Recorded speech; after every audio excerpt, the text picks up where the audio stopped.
Bienvenue pour une nouvelle vidéo. La nouvelle vidéo consiste à racheter des test points, ok, des points de test sur votre circuit. En quoi consistent les points de test? C'est très simple. C'est lorsque vous allez avoir votre PCB, donc je vais essayer de vous sortir une image euh, pour vous donner un exemple.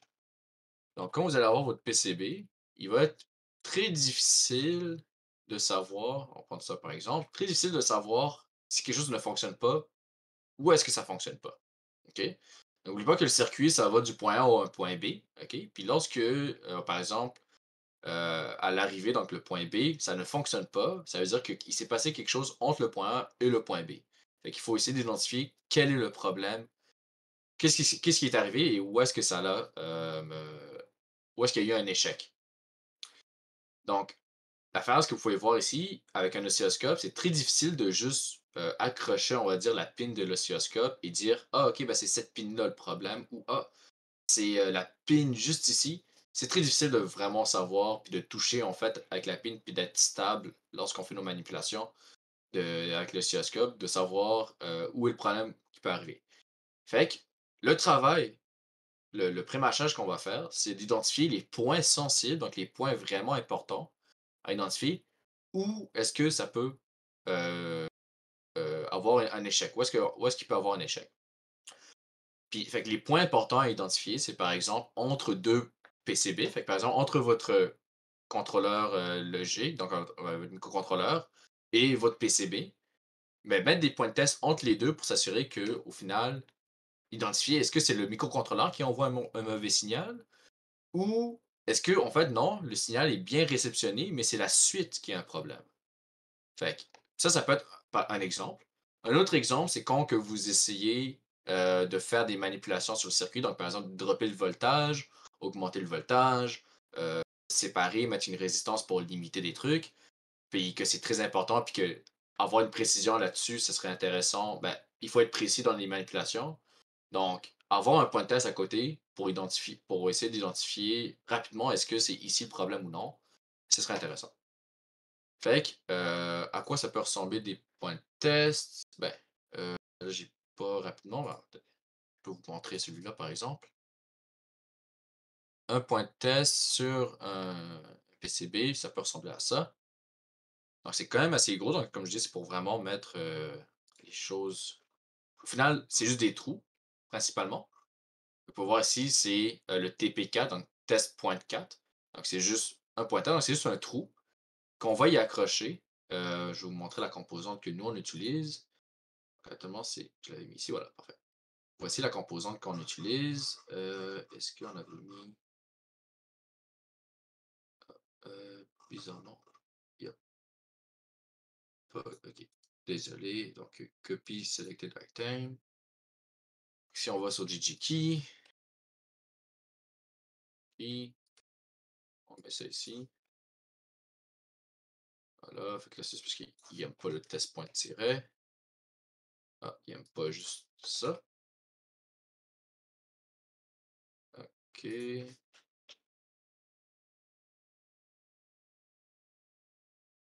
Voilà, ok, le voici. Ouais. C'est vraiment spécifique, hein. Faites attention. Et je veux juste vous économiser le travail et essayer de lui indiquer la composante, comme ça au moins vous n'avez pas besoin de le chercher. 5,1,6. C'est un. Ouais, je vais utiliser ce numéro-là. Non. Donc, manufacturer producteur, test point, ça provient. Green PC Nana, Keystone Electronics, test point, test measurement. 5,6. Pourquoi? OK. Bon, regardez, pour le moment, je veux juste au moins vous donner le lien à l'intérieur ici.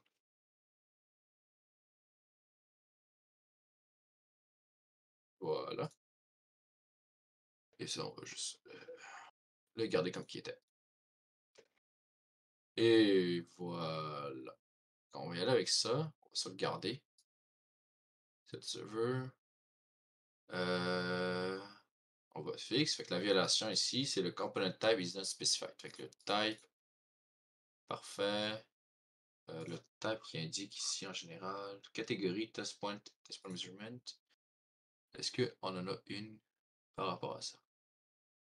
OK, on n'a pas une catégorie de test ou test point, fait que pour le moment, on va juste dire qu'il n'y en a pas et on va accepter le warning. C'est juste un exemple par rapport à ça. OK, là, et voilà. Puis là, ces trucs-là, je vais fermer ça et ça. Donc cette pièce-là va se retrouver dans les trous, puis ça va être utilisé pour justement accrocher ou au moins avoir un contact plus facile avec votre oscilloscope. Fait que voilà qui est ça.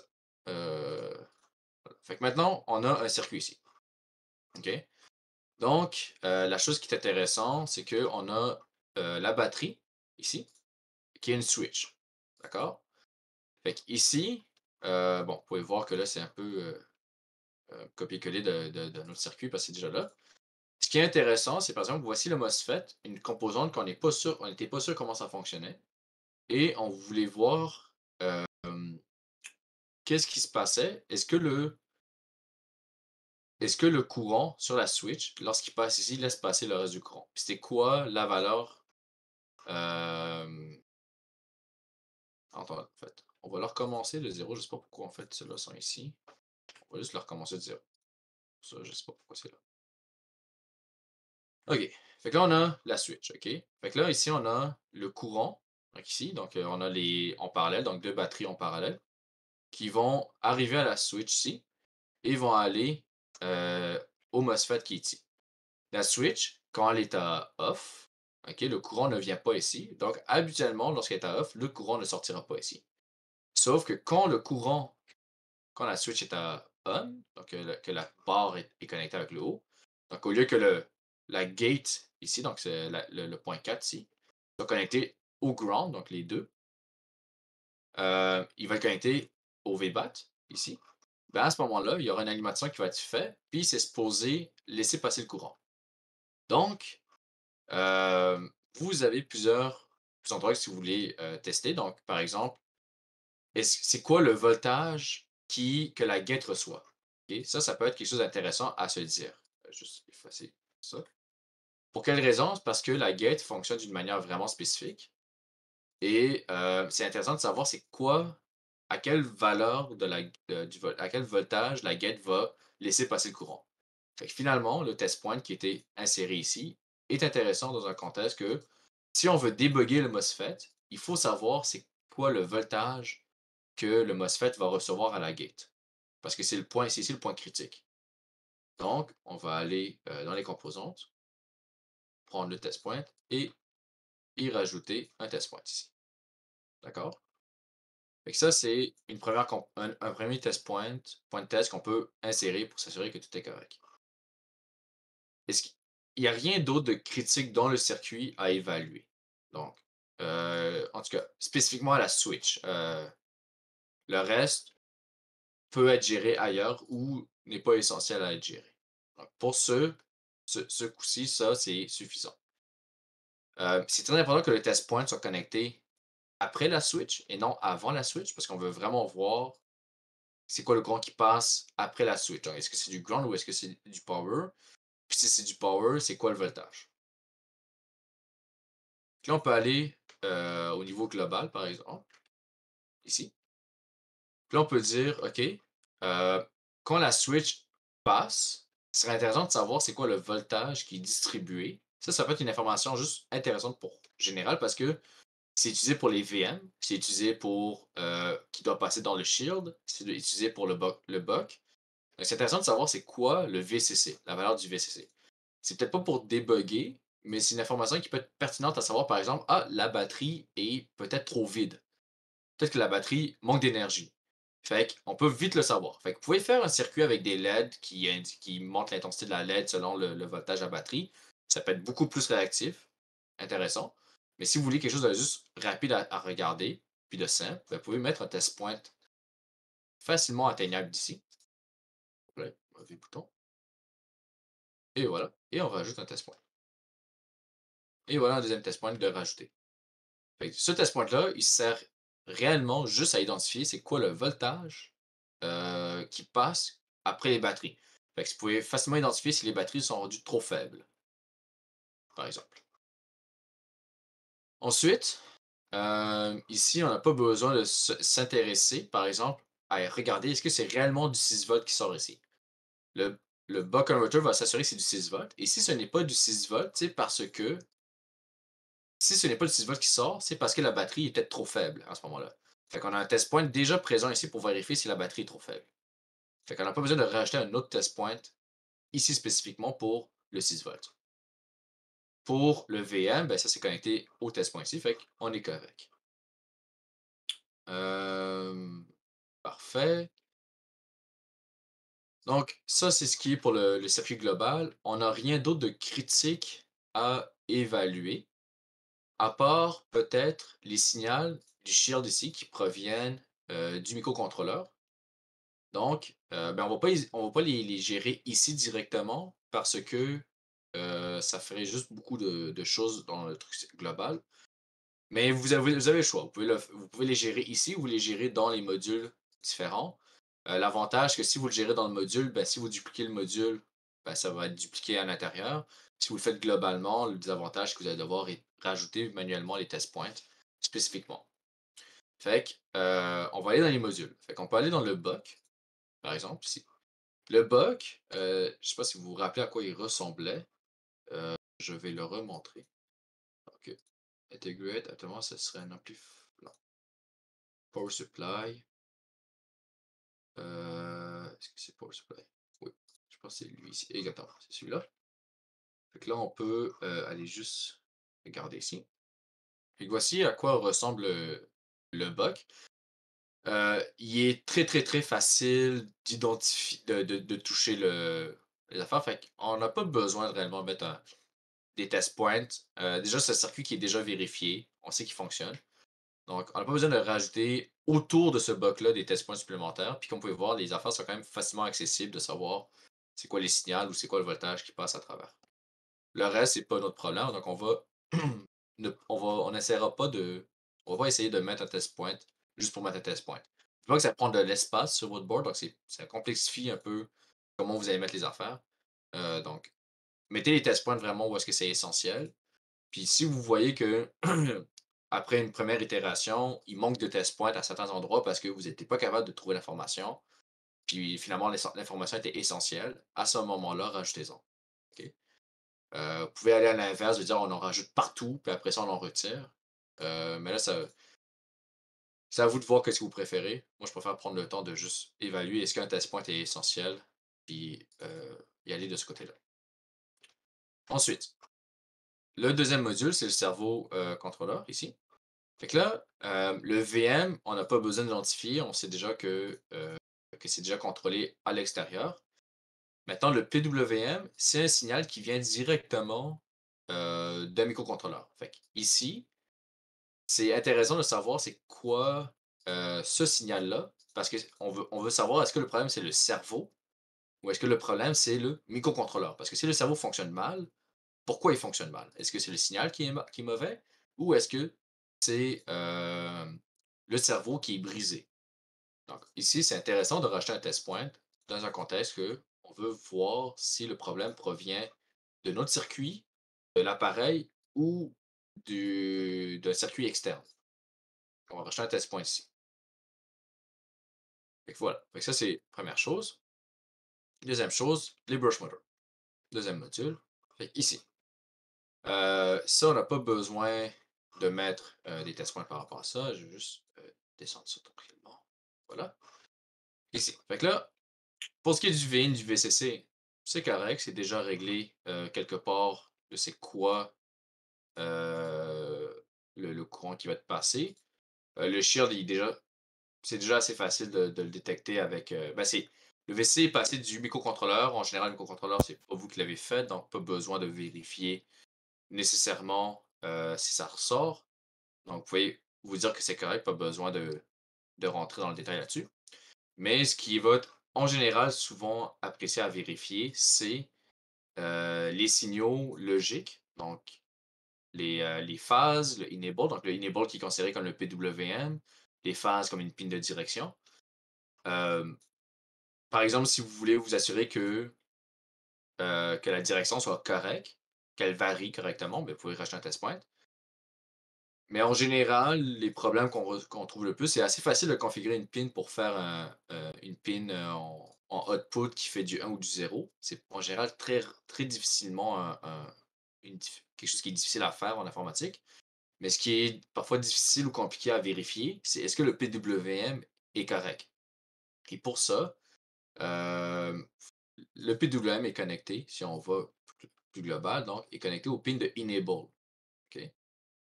Donc, moi, je vous recommande principalement de mettre vos, comment dire ça? De mettre vos pins sur, désolé, je me suis mis au mauvais, au pin de Enable. Pour quelle raison? C'est parce qu'en général, c'est rare que le problème va provenir d'une pin de direction, mais c'est que ça peut arriver, OK? Mais ça va être rare, OK? Et n'oubliez pas que vous pouvez directement sur le STM32, par exemple, ou sur votre microcontrôleur, vérifier s'il n'y a pas d'interférence entre les pins, OK? En général, ce qui va créer le plus d'interférences sur notre circuit, c'est des signaux comme des PWM parce que ça varie beaucoup, puis ça peut créer beaucoup d'interférences. Les pins de direction, tant que le STM32 fonctionne, puis que vous vérifiez avant que toutes les configurations de pins sont correctes, ça devrait aller. Donc, de ce côté-là, je vous recommande de les mettre principalement sur les pins de PWM, parce que c'est souvent ça que on se demande si ça fonctionne ou si ça ne fonctionne pas, dans notre cas. On va aller ici, on va aller ici. Et voilà. On va juste cacher le nom, ce qui dérange. Alors, c'est pas ici, c'est ici, voilà. Juste cacher ça, parce que ça dérange. Et voilà. Fait que voilà. Euh, Reste que, vous pouvez quand même, si vous voulez rajouter sur les pins, de direction, ce n'est pas la fin du monde, puis au contraire, ça vous donne juste plus facilement l'information. Est-ce que lorsque la pin de direction sur votre circuit, elle a des problèmes, est-ce qu'elle est, correcte? Ce que je vous recommande pas, c'est de mettre, vos pins après le driver, OK? Après le circuit intégré. Pour quelle raison? Premièrement, c'est que si le signal avant ne fonctionne pas, c'est clair que le driver ne fonctionnera pas. OK? Donc, si vous mettez vos points de test après, ben à ce moment-là, vous ne pouvez pas savoir si le problème, c'est le driver ou si le problème, c'est le circuit que vous recevez. Tandis que si vous mettez un point de test entre le signal et le driver, donc si le signal fonctionne mais mais qu'à la fin, le moteur ne tourne pas, ben, vous pouvez vous dire que le problème provient du driver ou du moteur. Mais là, c'est plus facile de tester un moteur que de tester le circuit, ben, comment que le circuit se déplace dans votre board. Et si votre moteur fonctionne, puis que votre circuit, votre signal est bien envoyé, ben, le problème, c'est le driver, fait que vous devez le changer. Mais si vous le mettez après, ben, à ce moment-là, c'est très difficile, ça devient plus difficile à identifier si le problème est le signal que le driver reçoit ou est-ce que c'est le driver en lui-même. Parce que le moteur est très facilement testable. C'est super simple. Vous prenez une source d'alimentation, vous branchez le on et le off sur le moteur, puis il va tourner. S'il tourne, tout est bien correct. C'est là que le moteur fonctionne. S'il ne tourne pas, c'est là que le moteur est brisé. Ça, c'est pour les brush motors, bien sûr. Fait que pour le code brush motor. C'est pour ça que je vous recommande de mettre les test points vraiment entre, imaginez-vous ici à gauche, le microcontrôleur et à droite, le driver pour contrôler le moteur. Fait qu'on va rester avec ces test points-là pour le tutoriel, mais comme je vous dis, vous pouvez en racheter pour les pins de direction si vous trouvez que vous aimeriez avoir cette information-là directement. Fait que ça, c'est pour ce module-là. Donc, on va aller au prochain module. Donc, le prochain module, c'est le stepper. Fait que lui, il y a beaucoup de choses qui peuvent se passer. Donc, le VM, on n'a pas besoin de le vérifier parce qu'on le vérifie déjà en global. Donc, le VM ici, il vérifie ici, donc pas besoin de le décupler. Ensuite, ici, pour les signaux de enable, sleep, fault, c'est des signaux très très simples. En général, les signaux simples, c'est pas les choses je vous recommande à vous attaquer pour mettre des points de test. Mais si vous voulez vraiment connaître l'information, vous pouvez le mettre, il n'y a pas de problème. Ensuite, vous avez des MS1 et MS2 qui sont des signaux très simples aussi. C'est des on ou off. C'est juste des outputs, tout simplement. Puis, vous avez le step que lui, il prend un signal PWM et vous avez le dire que lui prend un signal très normal. Fait que le point le plus important à tester dans ce circuit-là, c'est le step. OK? Donc, c'est donc un des points critiques parce que si le step ne fonctionne pas bien, le reste ne fonctionnera pas mieux. Puis le reste est un peu plus facile à tester, donc un signal on ou off, très facile à tester, mais un PWM, s'assurer que sa fréquence soit correcte, s'assurer que,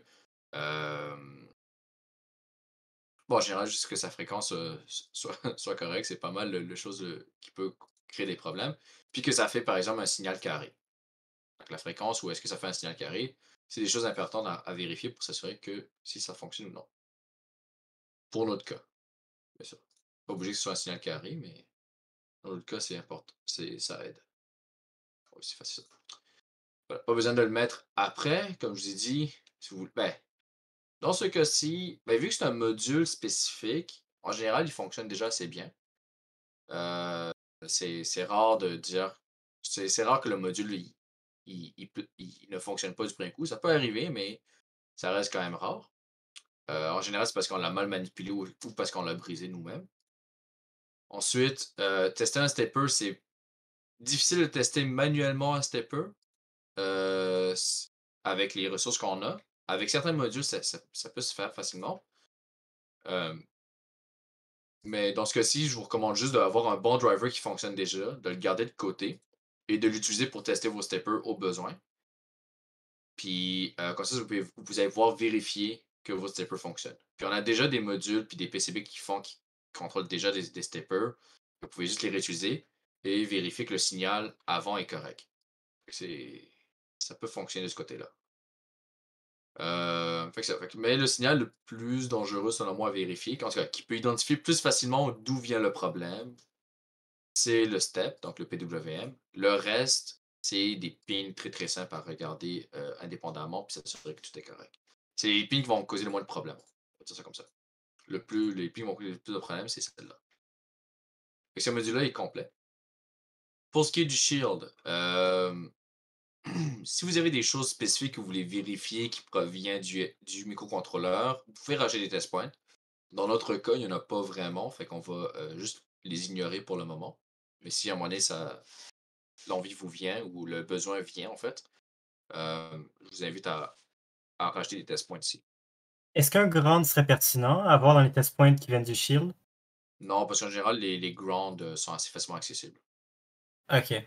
Les points de test à rajouter, c'est parce que, par exemple, si je retourne sur une image, d'un PCB, c'est parce que c'est juste difficile d'accrocher quelque chose, sur ce que tu veux vérifier.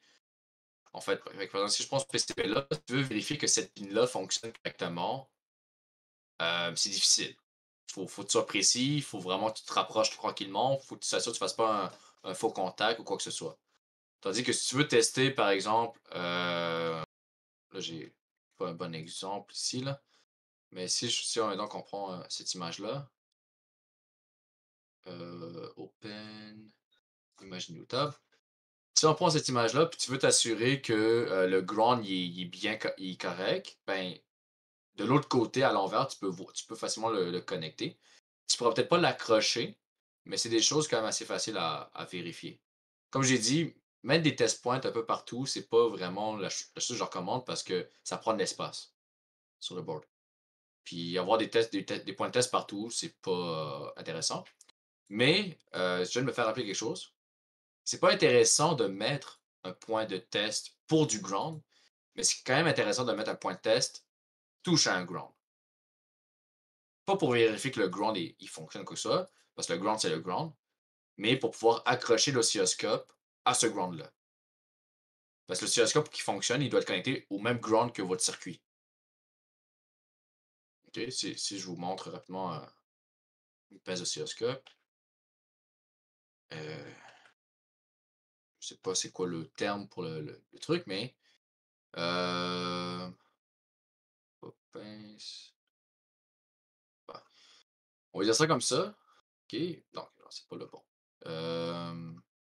Faut juste dire oscilloscope directement.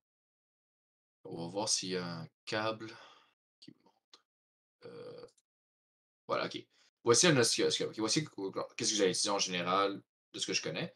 Vous allez avoir la pointe. OK. Ça, c'est connecté à l'oscilloscope. Ça, c'est un oscilloscope un peu en haut à gauche. On le voit sur une table. Voilà. Vous avez la pointe ici, donc la pince crocodile, qui a besoin d'être connectée au ground de votre circuit pour s'assurer que ça fonctionne correctement. OK? Vous avez la pointe ici qui va toucher au signal que vous voulez réceptionner puis analyser de votre côté. Fait que, ça peut être un PWM, ça peut être un GPIO, ça peut être n'importe quoi. C'est un signal.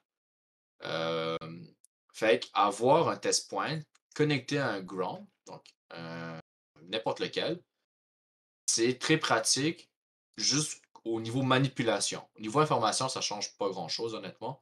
Mais au niveau manipulation, c'est très, très, très important à l'avoir. Ça vous sauve, ça, ça vous sauve un peu d'embarras de manipulation, tout simplement. Fait que, merci de la question. Ça me fait rappeler que c'est intéressant d'avoir un test point connecté à un ground pour des questions de manipulation et non vraiment des questions d'information. Mais je dis ça parce qu'on a un, un ground commun à tous, nous. OK? Ça se peut qu'il y ait des circuits que le ground ne soit pas commun à tous. OK? Et à ce moment-là, ça se peut qu'on aimerait savoir c'est quoi la différence de voltage entre ce ground-ci et ce point-là spécifiquement. OK? Fait que là, à ce moment-là, mettre des points de test à différents grounds, ça peut être intéressant.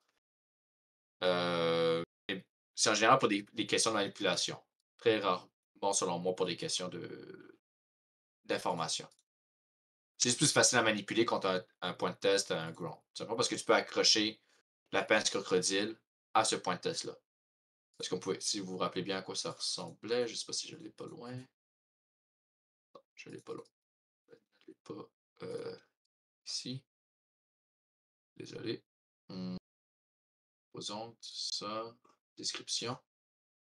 Et voici à quoi ça ressemble. Donc, ça, c'est ce qui va être soudé. Puis ça, c'est ce que vous allez pouvoir accrocher votre pince crocodile, l'oscilloscope.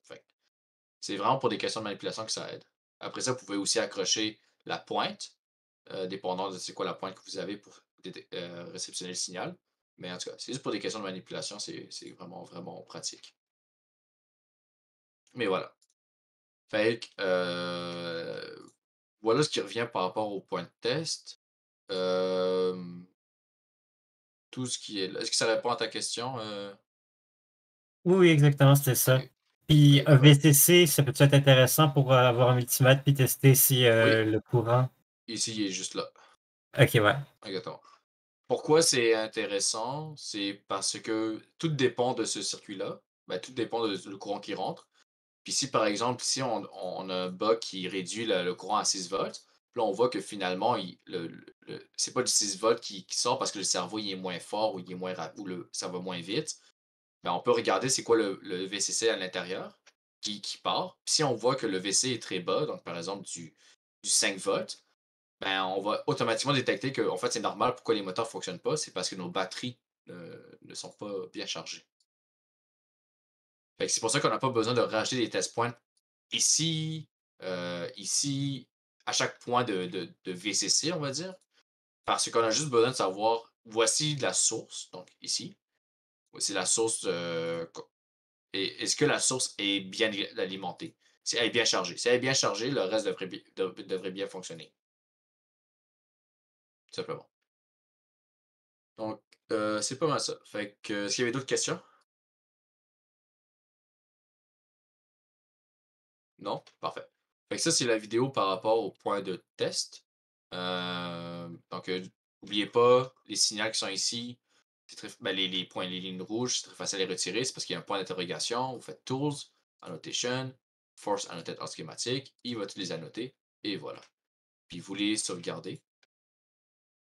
Euh, et voilà. Puis quand tout est sauvegardé, vous pouvez envoyer tout ça vers le serveur. pour faire une version. Fait que voilà qu'est-ce qu'il y en est pour par rapport au point de test. Donc, merci d'avoir écouté et don't forget to like and subscribe. Ciao, guys. Ciao guys. Nice.